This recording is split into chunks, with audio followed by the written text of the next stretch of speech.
Bonjour à tous, cette semaine on parle de la journée des espaces fortifiés.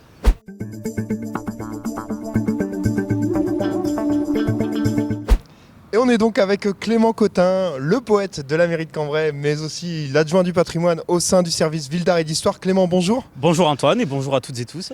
Alors le printemps est de retour, pour le service Ville d'Art et d'Histoire, c'est le plein boom d'activités avec de nombreuses sorties, notamment organisées pour la journée des espaces fortifiés. Exactement, avec le soleil qui repointe un petit peu son nez, c'est l'occasion de reproposer des visites de ville et surtout pour le week-end du 25-26 avril avec la 23e édition des journées des espaces fortifiés organisée par l'association des espaces fortifiés des Hauts-de-France et le service Ville d'Art et d'Histoire de la ville de Cambrai coordonne et programme plein de visites et ateliers pour l'occasion. Alors on est ici devant la tour des Caudrons, à quelques mètres de nous il y a la tour des Arquets. Ces différentes tours seront ouvertes au public, le public pourra les découvrir de plus près. Exactement, il ne reste que très peu de vestiges des fortifications de Cambrai qui ont été pour la plupart démantelées à la fin du 19e siècle. Et pour l'occasion, nous allons ouvrir ces rares vestiges qui nous racontent un petit peu les échos de plusieurs siècles de l'histoire cambraisienne. Deux visites exceptionnelles. Alors la première au labo. On pourra faire un bond de l'autre côté de la ville au château de Celles avec les fameux vestiges du château de Celles et les graffitis. Exactement, aujourd'hui sous le tribunal il y a un château qui date du XIIIe siècle et beaucoup d'anciens Cambraisiens ont eu l'opportunité de voir les magnifiques graffitis qui sont aujourd'hui inaccessibles pour des raisons de conservation. Et les artistes du contrat local d'éducation artistique porté par l'agglomération vont travailler avec les habitants du vieux Cambrai et le centre social du centre-ville sur cette notion de patrimoine, de graffiti, avec des anciens qui ont connu le château de Celles et des jeunes Cambraisiens qui ne le connaissent pas. Et surtout, nous avons la chance d'avoir au musée de Cambrai des moulages des graffitis. Et donc, les artistes et les habitants vont pouvoir travailler autour de ça. Et il y aura une restitution dans l'abri anti-aérien du labo. Deuxième visite exceptionnelle, la citadelle. Donc il y a les visites classiques des souterrains.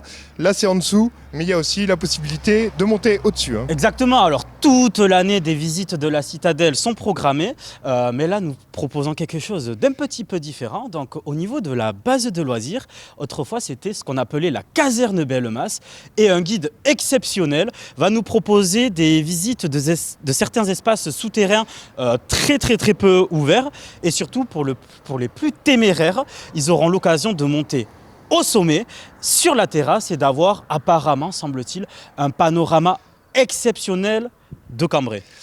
On parle aussi panorama du haut des deux portes, les portes qui sont marquantes, la porte de Paris, la porte Notre-Dame, deux portes qui sont également ouvertes au public. Exactement, alors attention pour la porte de Paris avec un accès très difficile, mais si les gens peuvent se permettre, je les conseille de pouvoir accéder jusqu'au sommet avec une magnifique vue sur Cambrai, et surtout aussi la porte de Notre-Dame qui sera ouverte pour l'occasion aussi.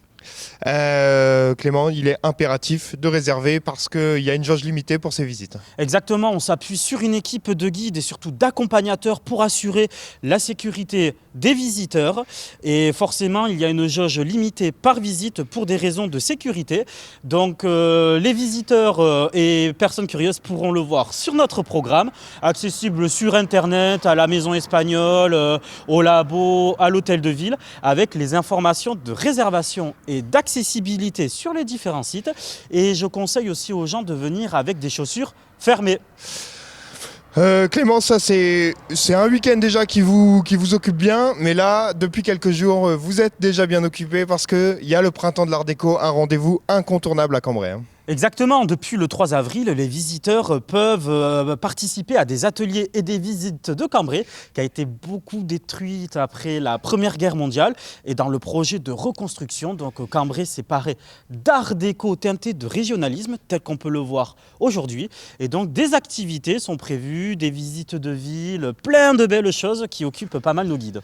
Le but de ces visites, c'est en fait de lever le nez des choses qui sont devant nos yeux, dont on ne se rend pas compte qu'elles existent en fait. Exactement, moi qui aime le patrimoine et qui ai eu la chance aussi de quitter mon Pays Basque pour arriver ici, je vois une architecture différente et donc je décèle des éléments que je trouve intéressants et que quand on habite une ville, on ne voit pas forcément sa beauté. Donc le but c'est se réapproprier sa ville parce qu'on dit qu'il ne se passe rien à Cambrai et je ne suis pas d'accord, il y a plein de belles choses à voir et surtout c'est pas forcément que des visites guidées qu'on écoute pendant 1h30.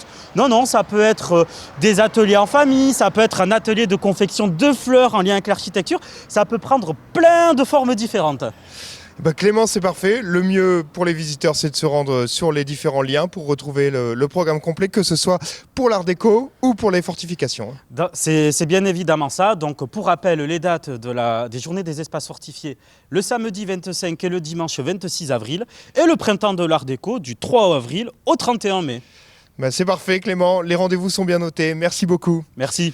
Voilà, c'est tout pour cette semaine, on se retrouve la semaine prochaine pour un nouveau numéro.